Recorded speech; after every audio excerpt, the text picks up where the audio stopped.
কবিতাৰ শিৰোনাম দুপৰী কবি নিৰ্মল প্ৰভাৱৰ দলৈ। মই ব্যতিক্ৰম নহয়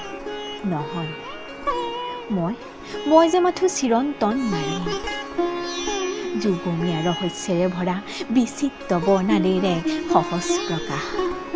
মোৰ বাসনাত কোনো নতুনত্ব নাই।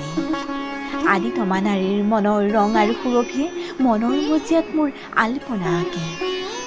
মোৰ দুখ মই মাথো কৰি গলো সত্যৰ সহজ চিকাৰ, যিবোৰ চিকাৰ ভণ্ডামী মুখাৰ তলত সৰ্বদাই গুপ্ত হৈ থাকে। হাঁহি উঠে আৱৰণৰ আঁৰত আমি সকলো উলংগ। প্ৰাণৰ পাত্ৰ জানো কেতিয়াবা ভৰে, যেতিয়া নিজকে ভাবোঁ সবাতোকৈ ঐশ্বৰ্যমণ্ডিতা বুলি, সকলো পাইছোঁ বুলি গৰ্বিত ভংগীত স্পৃধ হৈ উঠোঁ। সেইটো ক্ষণতে মনৰ কোণত অৱচেতনাই হাঁহে বিদ্যুপৰ হাঁহি। ধূৰ্ত এক খেলুৱৈৰ দৰে চেতনাৰে দৃঢ় হৈ থাকোঁ মই। মোৰ ভৰিৰ তলত থকা দুফটা মাটিতে আশ্চৰ্য তথাপি।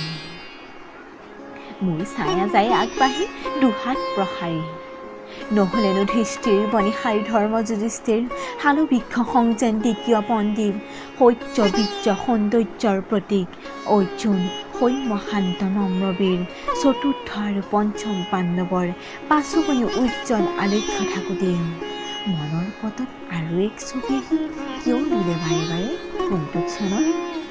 বিচাৰোঁ কৰ্ণ কিয় উতৃষ্ণা জাগে আকণ্ঠ ভৰি মোৰ থাকোঁতেও মই?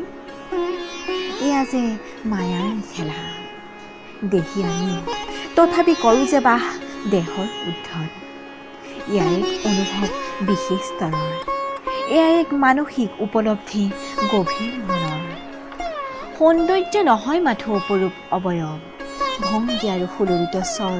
সৌন্দৰ্য লুকাই থাকে বোধ মেধা বীৰত্ব পাণ্ডিত্য ব্যক্তিত্ব আৰু সুঠাম মনৰ কত প্ৰকাশত।